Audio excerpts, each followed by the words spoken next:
When it comes to guiding your life decisions, the first and most important step is clarity of vision. Think about it. How many times do we make choices out of habit, out of pressure, or simply because that's what everyone else seems to be doing? Most of the time, it's not because we've sat down and asked ourselves, what actually matters most to me, but because we've been pulled by momentum. And the problem with momentum is that it doesn't care if you're heading in the right direction, it only cares that you keep moving. That's why clarity is not a luxury, it's the foundation. Clarity starts with stripping away noise. We live in a world that constantly tells us what should matter. Social media, advertisements, even well-meaning family and friends, they all hand you a script. Study this. Work here, buy that, live this way. And if you never pause to check whether the script matches your values, you risk waking up one day realizing you've been running at full speed towards someone else's destination. That's not guidance, that's autopilot. So, how do you step off autopilot? You create space for reflection. You ask the kinds of questions most people are too busy or too afraid to ask. What do I truly value? What kind of person do I want to become? What experiences will actually make my life meaningful? These questions don't have quick answers, and that's the point. Clarity isn't about speed, it's about precision. Now, here's something fascinating about the human brain. When you give it a clear target, it organizes itself around that vision. Neurologically, the circuits in your brain related to attention, decision, making, and motivation start working in alignment. That means when you set a clear intention, the brain literally filters the world differently. You notice opportunities that align with your goal, and you filter out distractions that don't. It's like putting on a lens that sharpens what was blurry before. Without that lens, everything feels overwhelming, scattered. With it, suddenly choices make sense because they fit into a bigger picture, but clarity doesn't mean certainty. People often confuse the two. You don't need to know every step of the path, you just need to know where you're aiming. Imagine standing in a dark forest with a flashlight. You don't see the whole road, you only see the next 10 feet.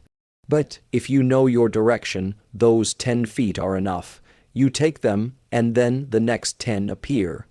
That's what clarity does. It doesn't guarantee the journey will be smooth, but it ensures you're walking towards something that matters. There's another piece here that's often overlooked. Clarity protects you from regret. Think about the decisions that haunt people later in life. They usually aren't the times they tried and failed. It's the times they acted against their own values, the times they ignored their inner compass because it was easier to follow the crowd. When you're clear about what matters, even if the outcome isn't perfect, you can live with peace. You can say, I chose this path because it aligned with who I am. And that removes the sting of what-ifs. And let's not forget clarity is dynamic. It evolves. What mattered to you at 18 might not matter at 30. What matters at 30 might not matter at 50. That's not failure, that's growth. The key is to revisit your vision often. Realign, adjust, make sure the path you're on still matches the person you're becoming. Because if you're not checking in, the world will happily redirect you without asking for your permission. Clarity is like the North Star. You don't stare at it every second, but you check in with it to make sure you're still heading in the right direction. And once you know what matters, decision-making becomes less about anxiety and more about alignment. Instead of asking, what's the easiest choice, you start asking, which choice brings me closer to my vision? That single shift changes everything. So, before you worry about the perfect strategy, the perfect timing, or even the perfect skills, step back and define what truly matters to you. Because without clarity of vision, every path looks tempting, and you'll waste your life wandering. With it, even the hardest path feels worth it, because you know exactly why you're walking it. Clarity is not about seeing everything. It's about knowing what deserves to be seen.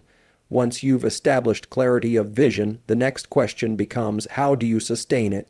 Because having a vision is one thing, but following through on it, especially when obstacles show up, is another. And this is where mindset plays the central role. Mindset is not just a motivational buzzword. It's the lens through which you interpret everything that happens to you. Two people can face the exact same challenge, and one will see it as a signal to quit, while the other sees it as a signal to grow. The difference is not intelligence, resources, or luck. It's mindset. We often think circumstances are what dictate our path, but circumstances are neutral until your mind interprets them. Your mindset decides whether that job rejection is proof that you're not good enough, or whether it's feedback that sharpens you for the next opportunity. It decides whether a failed relationship means you're broken, or whether it's teaching you what you actually value in connection. The brain is an extraordinary meaning-making machine, and the meaning you attach to events directs your path far more than the events themselves. Now, here's the fascinating part. Neuroscience shows us that the brain is plastic. It changes and reshapes itself based on experience. That means your mindset is not fixed. You're not doomed to think one way forever. Every time you choose to view a setback as a challenge instead of a catastrophe, you're rewiring circuits that make it easier to do so again. Over time, this compounds. What once felt like an unbearable obstacle starts to feel like just another part of the process. Think about how children approach learning. They fall, they stumble, they mess up, over and over, and yet they don't conclude, maybe I'm just not a walking person, or maybe I wasn't meant to talk. They keep going because their default mindset is growth. Somewhere along the way, we unlearn that. We start labeling ourselves. I'm not good at math. I'm not creative. I just don't have discipline. But those are not truths. They're mindsets masquerading as truths, and if you accept them, they quietly write your future for you. Here's another layer that's important. Mindset doesn't just shape how you respond to life. It also shapes how your body responds. Studies have shown that the way you think about stress actually changes how your physiology reacts to it. If you see stress as harmful, your cardiovascular system constricts. If you see it as fuel, your body rises to the occasion with energy and focus. Same stress, different outcome because of mindset. That's how powerful it is. Now, having a growth mind, it doesn't mean blindly believing everything will be fine. That's naive optimism. A healthy mindset acknowledges difficulty, but frames it in a way that keeps you moving forward. It's saying, yes, this is hard, yes, it hurts, but this is also shaping me into the kind of person who can handle what's ahead. It's the art of turning resistance into training. So, how do you cultivate this kind of mindset? You start with awareness. Catch the moments when your inner dialogue is closing doors, when you say, I can't, or I'll never, or this always happens to me. That's the fixed mindset talking. Interrupt it. Replace it with, I can't yet, or this is difficult now, but I'm learning. Small shifts in language lead to massive shifts in behavior over time, and surround yourself with people who reinforce this way of thinking. Mindset is contagious. Spend time around people who treat setbacks as opportunities, and you'll start to do the same. Spend time around people who see problems everywhere, and you'll start adopting that outlook too. Your brain is always tuning itself to its environment. Choose that environment carefully. The truth is, your path in life won't be determined by how easy or hard it is. It will be determined by how you respond to the difficulty. And the response you choose is a direct reflection of your mindset.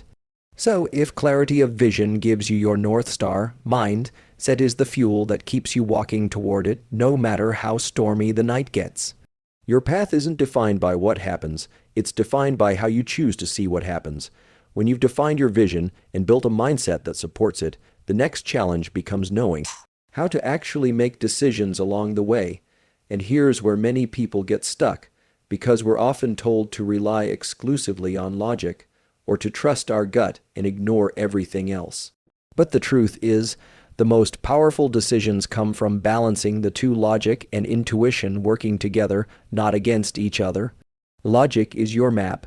It's the rational process of weighing pros and cons, looking at evidence, analyzing patterns, and calculating outcomes. It gives you structure, clarity, and protection from reckless impulses. But logic has its limits. If you try to run your whole life on spreadsheets and cost-benefit analyses, you'll miss the deeper signals, the ones that can't be measured with numbers alone. That's where intuition enters. Intuition is not some mystical force. It's your brain's way of recognizing patterns faster than your conscious mind can process. All of your experiences, lessons, and observations get stored, and sometimes your body knows before your head does. That gut feeling isn't random. It's your nervous system pulling from thousands of micro memories and associations condensed into a quick signal. Ignoring that is like muting an internal compass that evolution spent millions of years refining. The mistake people make is thinking they have to choose one or the other. In reality, the most effective decision-making happens when you give each side a voice. Imagine a courtroom where only one witness is allowed to speak. It would be incomplete. But if logic presents the evidence and intuition testifies about the undercurrents, then the decision you make has both structure and depth. Think of times in your life when you followed logic alone. Maybe the numbers made sense, the job looked perfect on paper, the relationship checked every box. But something inside you whispered, "This isn't it." And later, you discovered that whisper was right. Or think of the opposite when you followed intuition without grounding it in logic. Maybe you jumped into something out of pure excitement without considering the consequences and later paid the price.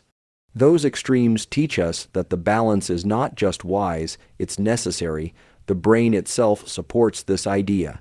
Different networks govern analytical thinking and intuitive processing, and the most adaptable individuals are those who can shift between them fluidly. Rigidity in either direction creates blind spots. Flexibility creates wisdom.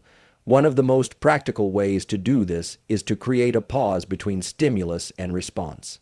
When you're faced with a big decision, take the time to gather information. Lay out the logical side clearly. What are the tangible pros and cons? What's the evidence? Then, step away from the data. Give yourself silence, movement, or space. Often, in that quiet, intuition speaks. You'll notice how your body feels when you imagine each path, tension, excitement, calm. That embodied response is information just as real as the numbers on a page. And here's something important. Intuition grows stronger with clarity and mindset. If you've done the work to define your values and train your perspective, your intuition will often align with those values. But if you haven't, intuition can be clouded by fear, old wounds, or habits. That's why the earlier steps matter. When your vision is clear and your mindset is strong, intuition becomes sharper, more reliable.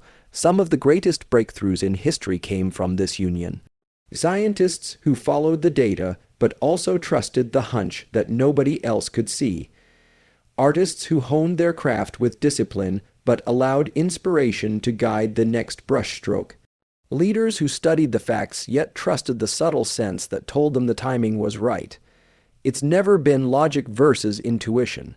It's always been logic and intuition. So as you walk your path, don't silence either voice. Listen to the head and the heart, the map and the compass. When they align, the decision becomes powerful. And when they diverge, it's a signal to pause, reflect, and look deeper, because the truth is probably hiding in the space between them. The best decisions are not made by logic alone or by intuition alone, but by the strength of both working as one. Even with clarity of vision, the right mindset, and a balance between logic and intuition, you're still going to encounter one reality you cannot avoid: failure. Every single path worth walking includes it. And yet, most people treat failure as a final verdict, when in truth, it's one of the most powerful forms of guidance life offers. Failure isn't the opposite of progress, it's part of progress. If you think about your own life, the moments that shaped you most deeply were not the smooth, easy wins. They were the moments when something broke, when you were forced to adjust, when the plan fell apart and you had to figure out who you were without it. That's where growth takes place. The human brain is built for adaptation. Every time you fail, your nervous system records that experience, updates its models, and prepares you to handle the next attempt with more precision. This is how learning happens at every level, whether it's a baby falling before it walks, or a scientist running 1,000 experiments before one works. Failure is information, it's feedback, it's your personal coach showing you the gap between where you are and where you want to be. The problem is, most people stop at the pain. They feel the sting of a mistake and conclude, that's it, I'm not cut out for this. But the sting is not the message. The sting is the signal to pay attention. If you lean into it instead of running from it, failure becomes a map. It tells you what to adjust, what to strengthen, what to let go of. Without that map, you'd be lost in illusions about your own ability. Consider how athletes train. No one expects to master a skill without falling short hundreds of times. In fact, failure is built into practice. They push until they miss, because that's the only way to find their limits and expand them. Life works the same way. If you're not failing at anything, it's probably because you're playing too small. You're staying inside a comfort zone that doesn't stretch you, and a comfort zone might feel safe, but it quietly robs you of the chance to grow into your potential. Failure also builds resilience. Each time you face a setback and rise again, you're training not just your skills, but your identity. You begin to see yourself as someone who can withstand difficulty. That sense of resilience carries over into every area of life. It's not just about the one obstacle, it's about knowing you can face the next one, and that confidence is priceless. There's another gift hidden in failure, redirection. Sometimes what feels like a dead end is really life closing a door that was never meant for you. How many times have you looked back at something you desperately wanted, only to realize later that not getting it led you somewhere far better? Failure often protects you from paths that don't truly align with your vision. It hurts in the moment, but in hindsight, it reveals itself as a form of guidance. Of course, none of this makes failure pleasant. It's uncomfortable, it challenges your ego, it can make you question your worth. But if you see it as training, not condemnation, it transforms from an enemy into an ally. And when you combine this perspective with the clarity of vision you've established, the mindset you've cultivated, and the balance between logic and intuition you've been practicing, failure stops being a reason to quit. It becomes proof you're on the path. In fact, the only real failure is refusing to learn. As long as you extract the lesson, adjust your approach, and keep moving, every so-called failure is just progress in disguise. So don't fear the wrong turns, the stumbles, or the moments when things fall apart. Fear standing still. Fear choosing comfort over growth. Because in the end, failure is not the thing that blocks your path. Failure is the path. Even with clarity of vision, a strong mindset, the balance of logic and intuition, and the lessons drawn from failure, there's another force that shapes your path more than most people realize, the people you allow into your life. Because no matter how strong, disciplined, or independent you believe you are, your environment will always influence you. And the greatest part of that environment is the company you keep. Human beings are wired for connection. Our brains evolved to tune themselves to the patterns of the people around us. It's not just social, it's neurological. If you spend enough time around people who are cynical, negative, and always looking for problems, you start to internalize that outlook. You don't even notice it happening, but their world, you becomes part of your own. On the other hand, if you surround yourself with people who challenge you, who push you to grow, who live with purpose, you begin to mirror that as well. This isn't willpower, it's biology. Think about how subtle it is. The language your peers use becomes the language you use. The standards they live by slowly become the standards you tolerate. If everyone around you shrugs off mediocrity, you'll feel pressure to do the same, even if deep down you know you're capable of more. And the opposite is true as well. If you spend time with people who refuse to settle, you'll start feeling uneasy if you're not reaching higher yourself. This is why choosing your circle is not just about friendship, it's about direction. The people closest to you act like a compass, constantly nudging your trajectory, often without you realizing it. And this influence shows up most clearly when you're at a crossroads. When you're unsure, when you're doubting, when you're deciding whether to give up or keep going. That's when the voices around you become the loudest. The wrong voices will confirm your fears. The right voices will remind you of your strength. Mentorship is one of the most powerful examples of this. A mentor doesn't just share knowledge, they embody possibility. Seeing someone walk a path ahead of you rewires your brain's belief in what's possible. It's no longer a vague dream, it's a lived reality right in front of you, and sometimes that single shift from maybe to definitely possible is enough to change the trajectory of your life. But this isn't just about finding mentors or role models, it's also about the peers you choose. Friends, colleagues, partners, these relationships either reinforce your vision or pull you away from it.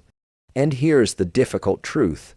Sometimes, the people who love you the most are the ones least able to support your growth. Not because they want to hold you back, but because your growth challenges their comfort. They may project their fears onto you, encourage you to play small, or warn you against taking risks. If you're not careful, you'll mistake their caution for wisdom. That's why protecting your circle isn't selfish, it's essential. Because every decision you make is shaped not only by your vision, mindset, and intuition, but also by the subtle pressures of those around you. If your circle doesn't reflect the life you're aiming for, it will slowly pull you off course, no matter how strong your intentions are. So the task is simple, but not easy. Curate your environment. Seek out those who align with your values. Spend time with people whose lives reflect the kind of discipline, courage, and clarity you aspire to. Limit the influence of those who drag you back into old patterns, and when possible, be that person for others, because just as you're shaped by your circle, you're shaping theirs too. In the end, the path you walk is never walked alone. Every voice, every presence, every relationship leaves an imprint on your direction. So choose wisely, because your circle is either your anchor or your wind. By now, you can see how clarity of vision, a resilient mindset, the balance of logic and intuition, the lessons drawn from failure, and the influence of the right people all come together to shape your path. But there's one more piece that transforms all of this from theory into reality: consistent action. Without action, everything else remains an idea. Vision becomes daydream, mindset becomes talk, intuition becomes a whisper ignored. It's movement, repeated over time, that turns potential into a lived life. The challenge is that action rarely feels glamorous. We picture success as this sudden breakthrough, a lightning strike that changes everything, but in reality, success is built out of thousands of small, often boring, steps taken day after day. It's waking up when you don't feel like it. It's choosing to make the hard call instead of putting it off. It's practicing when no one is watching. Consistency is not dramatic, but it's unstoppable. Think of water cutting through rock. It's not the force of one wave, it's the persistence of countless drops over time. That's how progress works. Every small step compounds, building momentum that eventually becomes impossible to ignore. And here's the secret: once you take the first step, action creates its own energy. The brain is wired so that effort itself triggers dopamine, the neurochemical that drives motivation. In other words, you don't wait for motivation to act, you act, and motivation follows, of course. Action doesn't mean rigidity. Life is not a straight line. Even with the clearest vision, there will be times you need to adjust your course. That's not failure, it's refinement. Pilots don't fly in a perfect line to their destination. They make constant micro-adjustments, correcting for wind, weather, and drift. Your life works the same way. You set the destination, you take consistent steps, and you adjust as you go. The point is not perfection, it's persistence. This is where so many people get stuck. They wait for the perfect plan, the perfect timing, the perfect conditions. But perfection never arrives, and while they wait, the opportunity slips past. Action doesn't require perfection, it requires movement. Even a flawed step forward teaches more than endless planning, because every step gives you feedback, and feedback sharpens your path. And here's something else to remember. Consistency builds identity. Every time you act, you're casting a vote for the kind of person you are. When you consistently choose courage over fear, discipline over comfort, effort over excuses, you're not just reaching goals. You're shaping yourself into someone who lives with integrity. That identity becomes the anchor that carries you through uncertainty. But action isn't just about individual effort. It's also about the example you set. When people see you living in alignment with your vision, showing up consistently, and adjusting without giving up, you give them permission to do the same. Your consistency doesn't just move your own life forward, it lights the path for others. So when the doubts come, when you feel like progress is too slow, remember that every step counts. You may not see the full picture yet, but momentum is building beneath the surface. And when you combine action with clarity, mindset, intuition, resilience, and the right circle, your path becomes unstoppable, not because it's easy, but because you've built the discipline to keep moving no matter what. At the end of the day, it's not the grand intentions, the carefully crafted plans, or even the inspiring words that define a life. It's the actions repeated again and again that carve your path. The future doesn't belong to those who dream. It belongs to those who do.